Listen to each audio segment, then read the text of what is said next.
Hi, this is Dave Scott with the Earth Native Wilderness School. Survival Life has asked me to come out here and talk to you about a critical element of wilderness survival, which is water.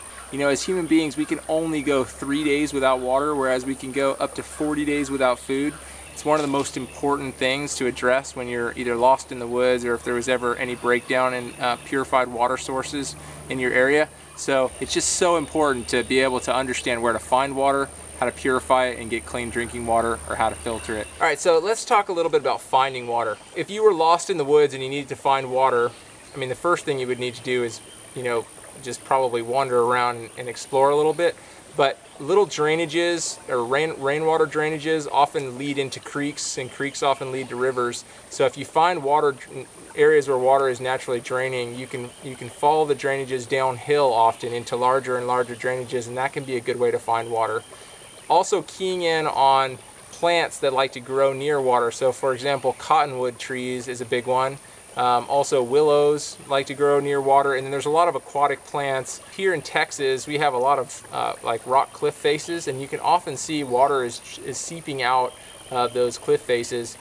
That water that's seeping out, that's constantly seeping out, those are little seep springs, and that water is safe to drink.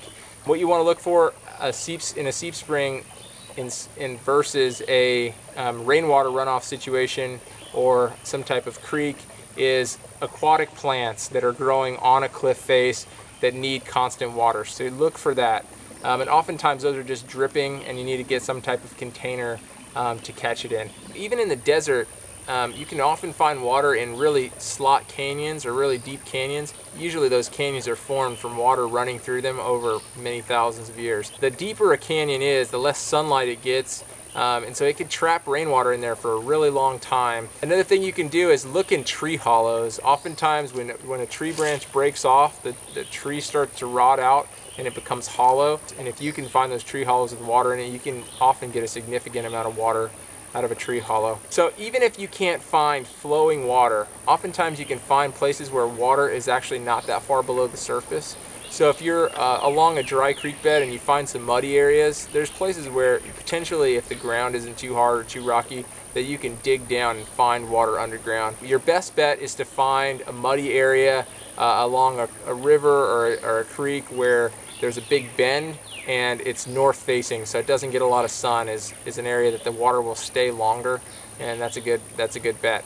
If you've ever been out in the woods and you have no container to carry water and you find water, it's really difficult because you can't really take it away from the source, and not all water is safe to drink. So I recommend that you have a stainless steel water bottle. Notice that it's really fire scarred because I use this to actually boil water directly in. So I can just fill up water here in the creek, take this and set it in the fire, boil it, cool it off, and I've got water that's safe to drink. So all water you come across is not really safe to drink, and this is somewhat of a modern problem that we have here in North America. There's a lot of contaminants. Most of them were brought in with the industrial farming age. A couple that I'll mention that are really common are Giardia and Cryptosporidium, but there's several out there. The reality is that they're all pretty similar in that they cause gastrointestinal problems, and they're really dangerous. And if you remember anything I tell you, it's don't ever make your situation any worse. So if you find water and it's questionable, it's better not to drink it unless you have to. Now, with that being said, I'm a big proponent of the concept of what's going to kill you first. So if you absolutely have no way to purify your water and that is not feasible and you're going to die of dehydration, then obviously drink the water that you have and know that you might get sick from it, and then you'll just be kind of like a ticking clock. You'll have to get out and get rescued before the illness gets too bad. But that's better than just dying of dehydration. But I do want you to really make an effort to carry equipment with you, either water purification or stainless steel water bottle or water filtration system that can help you to get clean water. So there are ways of minimizing your risk when drinking water, and there's not really any way of completely eradicating your risk. So generally higher elevation, oftentimes stuff that's faster moving is safer than slower moving creeks like this. Like this creek is definitely contaminated. It runs through farm fields and it comes to here. It's not a real fast moving creek. There are a couple of solutions to this. None of them are really simple solutions. Obviously boiling water, like we talked about, and I'm going to show you a method of boiling water if you don't have a steel canteen. Water filters are awesome. You know, you can just drink directly from the source through a filter, or you can pump water out of a source with a filter, and that really is no substitute for a really good water filter. So there's a ton of different water filters out there that you can buy. You want to make sure you get one that filters to really, really small particles. You want to make sure you get a good one. Here I've got a couple different types. I've got this type of filter, which is a pump type filter.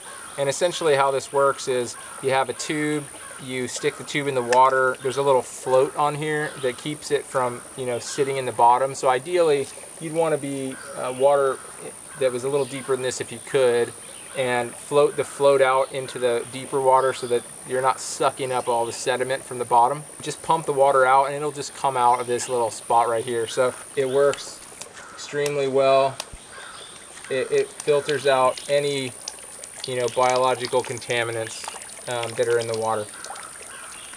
So a filter like this will last for thousands and thousands and thousands of gallons of water. There's a little sizer thing on here to let you know when the filter is no longer good. So highly recommend this. This is pretty big and bulky, so this is something that you probably want to have to keep in your, you know, in your kind of longer term, you know, situation bag. Okay, but remember, something like this is really common and easy to buy, but if ever there was a water shortage or there was some type of contamination in the water or something like that, anytime that everybody tries to buy something at once, you're not going to be able to find it. Another thing that I highly recommend, and this is crazy cheap, is this thing called a life straw. And this is really new in the United States. They just started selling it maybe about a year ago in the US. They've had these for about 5 years. They were developed for third world countries to just pass out as a really cheap water filter, and they're incredibly light. And really the way this works is you just drink the water directly through this straw from the source, or you can fill up a water bottle with contaminated water and drink out of the water bottle. This is the only one that I recommend. So beyond filtration, you can also purify water through purification, and you can buy purification tablets similar to this. You can buy these at any sporting goods store. You don't really want to use this long term, either iodine or this chemical, because remember, you're adding a chemical to your water, and you don't want to be, you know, for months and months and months drinking water that's been treated with this stuff. So a filter is a much better solution for a longer term situation. For a short term situation, this is pretty portable and pretty easy to use. Also remember that you already have something in your house that purifies water, and that is Clorox bleach. And in fact, if you go on the Clorox website, there's actually instructions on exactly how much Clorox to use to purify water. Generally about 8 droplets out of an eyedropper per gallon of water is what you want to use for clear water to purify it with Clorox bleach. Another purification method that's really, really useful is called SODIS. It's SODIS.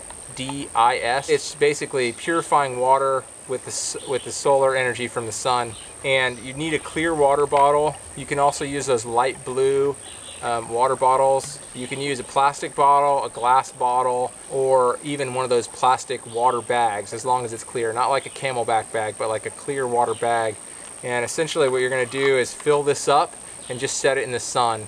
And the radiation from the sun, the solar radiation, is going to purify the water. So a couple of things to keep in mind. The bottle needs to be pretty clear, and it can't be really, really scratched. If it's really extremely scratched, you need to get a new bottle. Also, you don't want the bottle to be more than 3 liters. So if it's a gallon or it's a big bottle, you can't use it. You have to have fairly small bottles. The water clarity needs to be pretty clear. You can't have extremely murky water because the UV rays will not penetrate the murky water. So if you look through the neck of the bottle, you should be able to look through this water and read like a newspaper headline on the bottom.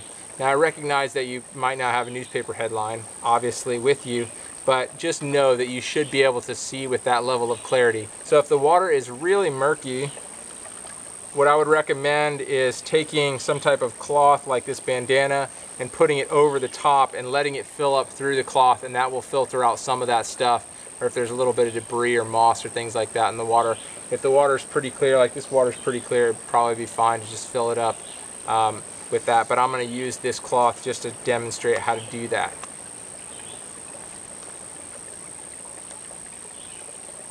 So once you have your water bottle full, you want to take this and set it in the sun.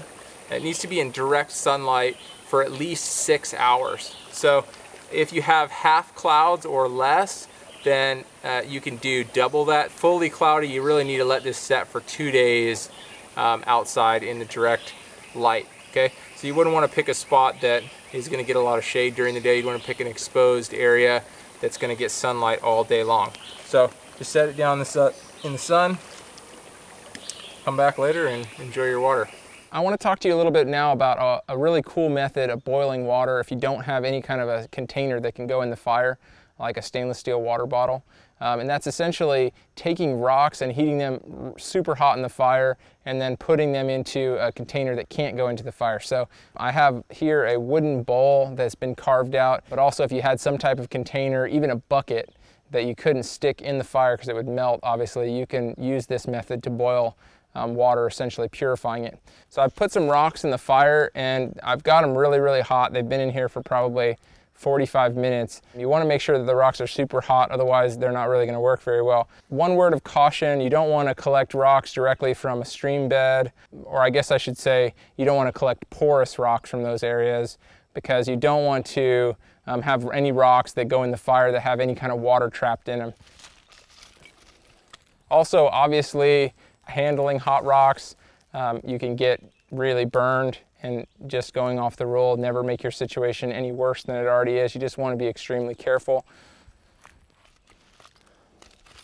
So I'm just going to pull these rocks out since this fire is so hot.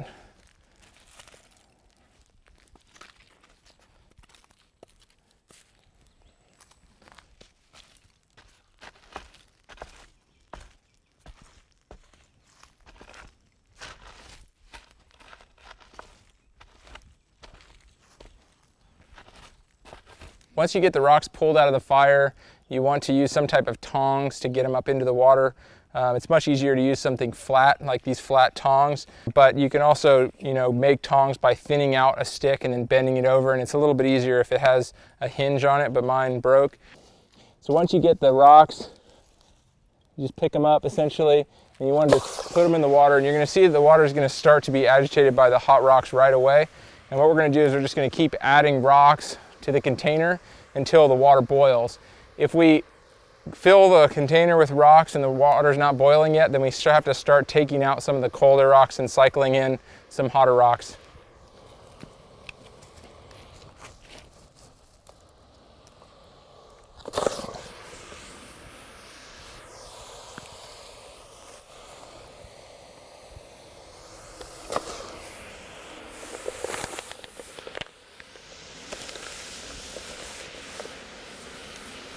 This water's right on the verge of boiling now. We've only put 3 rocks in. It's actually boiling around one of the rocks.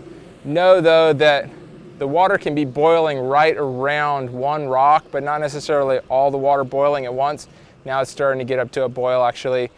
Notice that the water is ashy, and that's because it had a little bit of this white wood ash on it when the rocks went in. You can avoid that if you have another container of water. You can dip those rocks really quickly in the clean water to wash that ash off and then stick it in the container. Another cool thing about this is that if you have a container while you're boiling your water, you can go ahead and put food in there and make like a soup. I mean, that's a really great thing to do with hot rocks, but also just a really cool another method to use to add to your toolbox for water purification.